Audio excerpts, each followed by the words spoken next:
Mike Johnson from SEC Country Live, of course, former Alabama All-American and team captain in 2009, national champion, Atlanta Falcons offensive lineman, and regular contributor to the program. Good morning, Mike.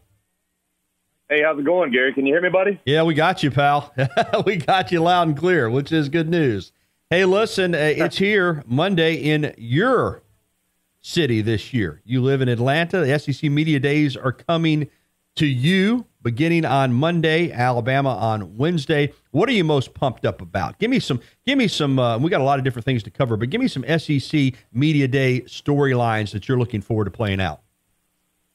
Well, I think that first and foremost, I'm just excited for SEC Media Days to get here. I mean, it's the unofficial kind of start of the year where, the next thing around the corner is going to be training camp. Obviously, I'm excited to get Nick Saban over in the building. And I know that Nick Saban always comes with a platform. You know that as well as I do, Gary, that Nick Saban always has some message he's wanting to get out. He's just waiting for somebody to ask him a specific question to where he can go on a rant or go down a road.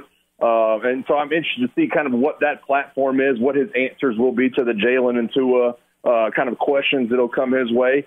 I think there's a lot of intriguing storylines around the SEC. I can't wait to hear Jeremy Pruitt's first, kind of stop along in terms of SEC Media Days and kind of hearing that Jeremy Pruitt twang kind of come out in him talking about that Tennessee football team. I also think a storyline for me personally that a lot of people have not talked about yet. Last year at ACC Media Days, Jimbo Fisher had a ton of quotes talking about how good the ACC was, and really they were the dominant conference in the United States.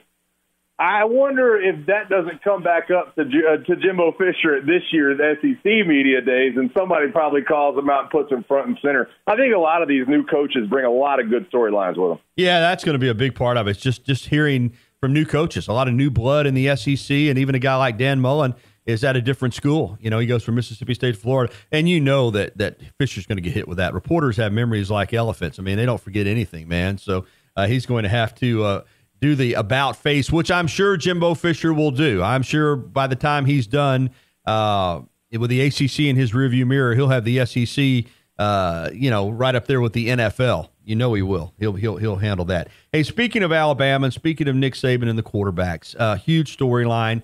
How do you think he is going to handle that, Mike? As you said, he has got a plan for everything. He's meticulous in his preparation, even for press conferences, even for media days. Do you think when he goes into the different rooms that he just makes a statement right off the bat and says, this is where we stand on the quarterbacks? I'm not going to answer questions, even though reporters will still try to get him to talk about it? Or do you think he'll be willing to open up and take different questions, or do you think he just tries to head it off at the pass? I think that he is going to sit back and wait for the first question that comes across his podium that has something to do with Jalen and Tua. And I think we're going to see a classic Nick Saban 5 minutes discussion. I'm going to call it a discussion in respect to Coach Saban, not a rant. I'm going to call it a discussion. He's going to go on a 5-minute discussion about neither quarterback has been selected. People trying to pit these two quarterbacks against each other across national sports media when really Bama has two good, strong, starting caliber quarterbacks to work with this year. And, I'm not sure how he's going to go about answering it. I know how he's done it in the past where he's included things like, they have to be leaders. They need to keep their head down and work. They have to win the team over. We want to develop a more of a passing game this year, but we also want to make sure we keep that turnover ratio in the right place. I think we're going to hear a lot of the classic things that we have from Nick Saban over the course of the last few months. I think the questions just become getting more ramped up and eager as this competition begins to commence here for fall camp. But I think it's going to be a lot of the same things. And I think Ross Pierce-Baker and Damian Harris and Anthony Jennings are going to hear a lot of the same things as well. So it'll be interesting to kind of hear what comes out of their mouth and what kind of sound bites they're given. Another huge storyline for Alabama is going to be linebacker. And after what they went through last year with the injuries, beginning in that first game, and to be able to overcome all of those injuries and win a national championship. And now we're not even to SEC Media Days, and they've lost two backers. Vandarius Cowan, a talented but troubled inside linebacker, no longer on the team, dismissed for a violation of team rules. And then Terrell Lewis, who everybody's just, looking at Terrell Lewis and just saying, gosh, if he could just get out there and play. We've seen snippets. We've seen him flash this awesome potential as an incredible edge pass rusher at 6'5" and 256 pounds with long arms and unbelievable athleticism.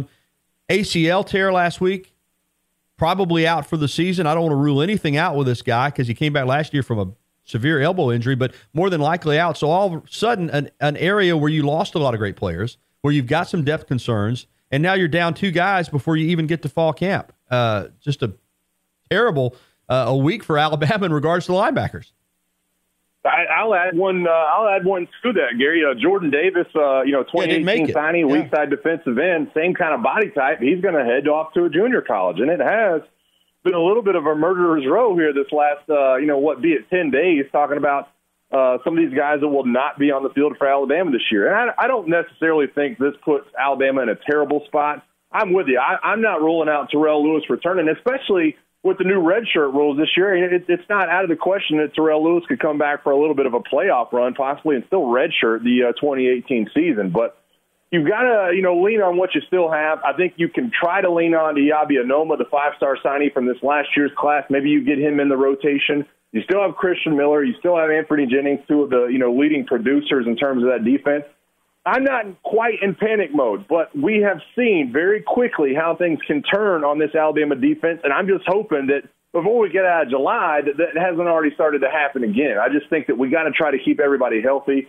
I think it's going to be interesting to see the way Nick Saban kind of approaches this when it comes to fall camp, when it comes to some of these live scrimmages, because Nick Saban's never been a guy to back off and say, boy, we can't afford to lose these guys. We don't want to scrimmage at a high level. But I think he understands what's on the line. So I'm really, really excited to see how they kind of cross that bridge in terms of keeping some of these guys on the field and healthy. I think it's nice that you did, develop a little bit of depth last year with guys like Chris Allen, with guys like Jamie Mosley. But for the most part, I think if you're Nick Saban, you're hoping you don't have to dig that deep back into the bag of tricks again for the 2018 season. You hate it for Alabama football, clearly, but more so, I think we hate it for Terrell Lewis, a guy that, again, has incredible potential. I think was planning on having a huge year this year, going on to the NFL draft next spring. How does this change for him? Let's say he can't come back. Let's say that he doesn't play this year. Clearly, even with all his talent, he doesn't have much of a resume on the field. He's flashed. Do you think he has to come back and play in 2019 if he can't get on the field this year for Alabama? I don't think there's any doubt about it. I think that would be his choice. I think he'd be unreasonable not to try to make sure you're getting on the field, getting that production, not only the production, but the development. Really, the development's where it goes such a long way. And I'm with you. Listen, Gary, nobody knows better than me that trying to get on the field when one injury hits and another injury hits, it's not a good thing to go through. I went through that 2013 training camp with the Falcons. I was a starting right tackle. I broke my leg. I did a year's worth of rehab to get back to the next training camp. And then I tore my foot up and had a Liz Frank injury and had to have season-ending surgery on that. So it's so tough, and it's tough mentally. And that's the reason I don't want to rule Terrell Lewis out right now, because I think he's got to have a goal to shoot for in the short term. I think he's got to have the goal that says, you know what, come January 1st or whenever that first playoff game is, I'm going to be going back at it, or possibly even the SEC championship game. And so I think that's the mentality he'll take. I think that obviously he'll be trying to get ready for the 2019 season. But you're right, man. It's a tough loss for that guy, and just really your heart goes out to him. Talking SEC and Bama football with Mike Johnson. This Alabama team, James and I went through the schedule the other day, and I know how hard it is to go undefeated even in the regular season. But still, right now on paper before they've played a game, I got Alabama 12-0. I mean, I know there are some tough games on that schedule, but just looking at it objectively, I've got them winning every game and going to Atlanta to play in the SEC championship game. Now, having said that, I'm also aware of we just look at Alabama and just say, plug in and play, and they are going to be very talented on defense. But there are a lot of questions. The secondary, now at linebacker, depth on the defensive line. Because of that, this team, Mike, do you think will have to rely on the offense more so than years past? Maybe in some games just to say, hey, you're going to have to score some points. We may give up a few. Early in the season particularly, will the offense have to carry this team? Well, I think that, first of all, if you're going to run the gauntlet, if you're going to go 12-0, you have to have a well-rounded football team. I don't think it can be really one or the other. I mean, we saw a few years ago, and we saw really in 3 games in a row against Ole Miss, that you really had to rely on that offense to come out and score points against an Ole Miss football team that was going to put up a ton of numbers. We've seen it against Auburn a few times. I mean, It used to be, Gary, that when I was playing, if you scored 30 points, like that was your goal. If you scored 30 points, you were going to win the football game. I mean, that's just the way it was. It's just not that way anymore. There's too many dynamic offenses. I mean, you're going to look at Ole Miss. We've talked about it a couple of times. Jordan Ta'amu can throw it around. They've got two wide receivers that really are ranked in the top 50 college football players in America, according to Sports Illustrated. You have a ton, and I mean a ton, of length and speed at the wide receiver position down there for LSU, and now you have Joe Burrow, the Ohio State transfer, going to be throwing to him. So I don't think this season's without roadblocks on either side. I think that you're going to face great offenses. You're going to face great defenses. I think it's a week-to-week basis as to whether or not you lean on, what could be in that running game with that loaded running back field for Alabama, or do you lean on that defense? I think Nick Saban's going to have to pick his poison and really lay out some nice game plans, but they definitely have the personnel on this roster to play really whatever game style they want to play, and I think that's what's so exciting for Alabama fans. Defensively, Tosh Lupoi, first year as a play caller, he's going to lean on Nick Saban, obviously. Things are going to change for him without Terrell Lewis and how he is going to call a game, because you really had three starters for two positions there at outside linebacker with Lewis, Christian Miller, and Anthony Jennings. And, in fact, they were able to look at Miller a little bit inside. That may change. How does this change Tosh Lupoi's preparation in his first year as defensive play caller, not having Terrell Lewis, in your opinion?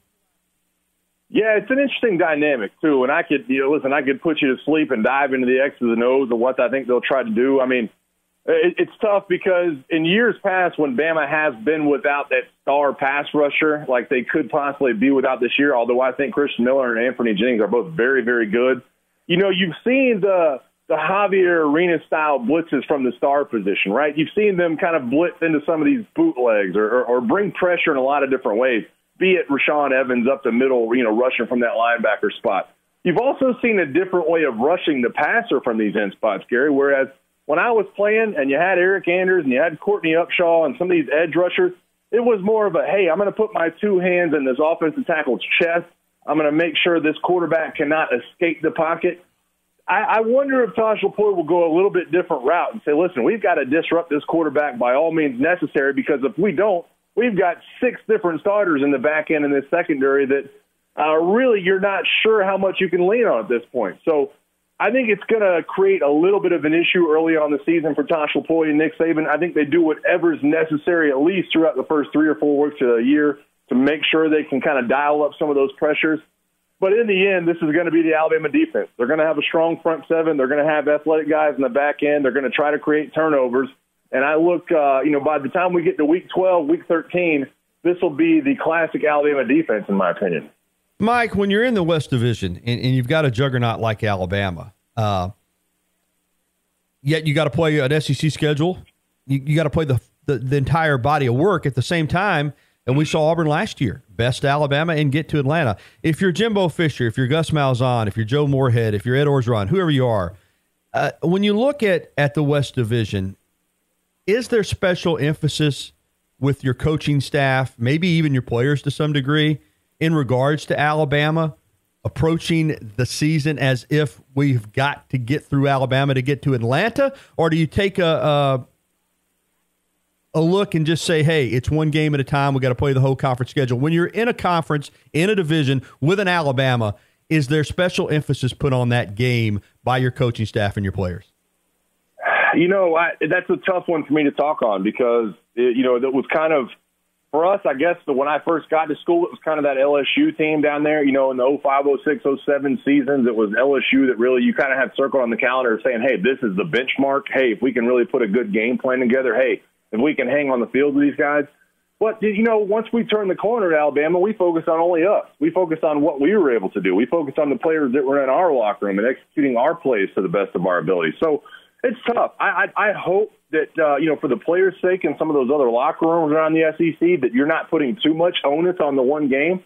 I think that if you can run the rest of the schedule and you lose to Alabama, that you can try to lean on somebody else, possibly being able to pull it off and knock Alabama from their perch in the SEC West. But there's no doubt about it. I mean, everybody in those locker rooms understands what's on the line in some of those games, particularly the teams that are trying to climb back to the top of the pecking order. So I think you can try to look around it all you want to, but I think the facts therein lie that if you really want to have a shot at going to Atlanta, you need to beat a very, very talented and very good Alabama football team. Mike, do you think Auburn is getting disrespected? And I know they didn't finish the season off, but they whipped Alabama. They got to Atlanta. They got a talented team coming back in their own right. Arguably the best quarterback in the conference. You can certainly make an argument for Jarrett Stidham. If you're Gus Malzahn, are you saying as a motivational ploy to your team? Because they're not going to be picked ahead of Alabama. We know that. Alabama's going to be picked to win the West, probably picked to win the conference, probably picked to win the national championship. If you're Auburn and you're saying, wait a minute here, we whipped them last year. The SEC championship game runs through us, even though the game's in Tuscaloosa. Do you think Auburn can use that as a motivational ploy, and do you think they should be getting more discussion about possibly being the favorites in the West? I think that's a tough question for me too, because I do think Auburn's going to be a good football team. I think Jarrett Stidham's vastly underrated with the things that the kind of the praise he gets on a national landscape. A lot of people look at SEC quarterbacks. They talk about Jake Fromm. They talk about Drew Lock. They talk about the Tua Tagovailoa, Jalen Hurts deal. But Jarrett Stidham's a very good quarterback. I think there's just times I look at that offense, and it's not Jarrett Stidham. I look at that offense and just think it's dysfunctional. That sometimes they look great, in some days, particularly against Georgia and Alabama. And other times, the second half against LSU or the Clemson game, it's like, what is this on the field? What are they doing? Sometimes you have to scratch your head. I do think they're going to have a tough time replacing Kerryon Johnson and Cam Petway. I do think that they're going to have a tough time replacing a couple of the guys they lost along that offensive line. They also have a new offensive line coach. But I think that when Gus Malzahn's the head coach, you always understand that Auburn has that puncher's chance, that Auburn always has that opportunity to where they can play at a really, really high level when they start clicking. And it's not even to mention that they might have the best front seven as it stands right now in the SEC. They are loaded along the defensive line at the linebacking core. To answer your question, I do think they're a little bit disrespected, but they do have question marks. They do have question marks along that team that you really are going to have to see Gus Malzahn not only answer those question marks, but prove that he can coach with some consistency on the road in terms of that program. That's really where they get knocked at. They got to go to Tuscaloosa and to Athens in the regular season this year. I think that's where a lot of people start scratching their heads and saying, I don't know if Gus Malzahn has proven yet that he can get it done on the road. One final SEC question, and then I want to get to just a little bit of NFL with you. Ed Orgeron at LSU. I mean, I keep seeing on the hot seat and has to have a big year. The reality, I think, is I think they're married to Ed Orgeron. It costs them a lot of money to get rid of Les Miles, and this is a state that has some financial issues that have spilled over to LSU. And I know everybody says, well, those boosters will step it up.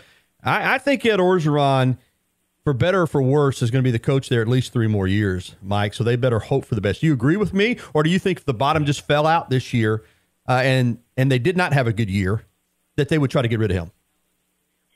Well, listen, I think if you look at an LSU football team that comes up short of a bowl game this year, then I think Ed Orgeron's out of the job. But I do think things are set up, at least in 2018, to where Ed Orgeron is going to be able to point at a couple of different things and say, hey, we're building something. First and foremost, LSU's got the number 3 recruiting class in the country right now, and it is an absolutely loaded state of Louisiana in terms of the prospects that if he just keeps them at home in state, there's no question that he could have the number 1 recruiting class in the country. And I know Alabama fans don't like hearing that, but a guy like Ismail Sobshire, who is a Bama target, if he's picking LSU could wind up with 4 or 5 stars just from the state of Louisiana in terms of what they're able to bring in. I also think that really their schedule this year, they've got some tough games. They also have Georgia as a crossover opponent, but Georgia's coming to Baton Rouge. Alabama's coming to Baton Rouge. Mississippi State, who's a pretty good team, coming to Baton Rouge. So I think things really line up to where Ed Orgeron is going to have a lot to point to at the end of the year, be it a good record or a bad record, to say, hey, listen, we hung with Bama, we hung with Georgia, we hung with Mississippi State, we did all these good things. We also, possibly have the number 1, number 2 recruiting class in the country. So I'm with you. I think that Ed Orgeron, while I do think he's on the hot seat, and while I don't know if he's the greatest coach ever, I think that he's going to be married to them for at least the next 1 or 2 years, while they're still trying to figure things out. Well, it all cranks up on Monday in Atlanta with SEC Media Days. NFL question. Your former teammate, Marcel Darius, is having off-the-field issues again. A pair of civil lawsuits alleging sexual assault have been brought against him. You know what a good football player is. You worked against him when he came in here in 2008. I mean, you could just see that him oozing with talent. Number 3 overall pick in the draft in 2011, former All-Pro. But whether it's his weight or whether it's, being stopped with marijuana in the car other off-the-field issues. I think that played a part in Buffalo trading him. Now he gets to Jacksonville and seemed to kind of have a renaissance last year with his career on a really good team. But now this props up. I got to know him a little bit. Outgoing guy, gregarious personality. What is it, though, about, and I'm not going to just say Marcel, other guys as well, they have a golden highway in front of them, everything laid out for them, and they just can't seem to get out of their own way. I mean, what with so much at stake, because let's be honest, enough of these off-the-field issues, it does affect your potential in the NFL for a future with a career. At some point, people start saying it's just not worth it. Your thoughts on this latest issue with Marcel Darius, and how and why does a guy who seems to be such a good guy continue to find trouble, in your opinion? Yeah, it's tough, and I know and love Marcel, and he was an incredible teammate. He's really, in my opinion, I know the allegations begin to come out, but in my opinion, he's an incredible young man. Remember, this is a Marcel Darius that a month ago we're talking about opening a school down in Haiti. We're talking about some of the incredible things he's done. Work there in the Birmingham area. But I think some guys, they just have trouble turning the corner. Remember, Marcel Darius is without a few family members. I think he had a brother that was shot and killed. He didn't have parents for the most part, when he was growing up. He's had trouble turning the corner. And, obviously now he leads a little bit of a life of privilege with some of the money he's made. And you just can't afford to do some of the things that have come up with Marcel Darius and some of the other players really around the NFL to where, listen, you've got everything out in front of you. All you got to do is stay out of trouble and, stay out of the limelight, and you're going to make, literally in Marcel's case, $100 million, over the course of your career. You just got to stay out of the limelight. And right now there is a lot of focus being put on NFL players when it comes to sexual assault. There's a lot of focus being put on everybody in terms of sexual assault. So you have to be careful, really, and you have to, really be picky and choosy about the people you put around yourself and the situations you put yourself in. And obviously Marcel at this point has chosen very badly. And lastly, NFL training camps are about to crank up when the Falcons open camp. In your opinion, Julio Jones, will he be there or will he still be at home? I think he'll be there. And that's tough to say at this point because obviously we're kind of coming down to the wire with this, but silence on both sides here in the last couple of weeks has told me a little bit that they're trying to hammer this deal out. And I think that as these things begin to get underway, if they do get into training camp without Julio, I don't think it'll be there long. I've seen it happen in my days, with the Falcons, where a guy like Sean Weatherspoon was holding out for one day. A guy like Tony Gonzalez signed like 2 days into camp, and they told him don't even show up until 3 weeks into training camp. It's happened from time to time, and from everything I've seen from the Falcons, you just never really have those lengthy holdouts. I think that Thomas Dimitrov does a pretty good job of being able to come to terms with a lot of these agents and these players and say, hey, listen, we're all better off if you're on the field. Julio's numbers will be better in the end if he is on the field for training camp. Matt Ryan's numbers will be better in the end if he's on the field for training camp. And I have full faith that they'll get it ironed out. If it's not by the first day of training camp, I don't think it'll last more than, a few days into it. Mike Johnson, you can follow him on Twitter at MPJohnson79. You can catch him as the co-host of SEC Country Live, and he's quickly becoming one of the best football analysts in the business. Thanks a lot, Mike. Hey, thanks a lot, Gary. Talk to you soon.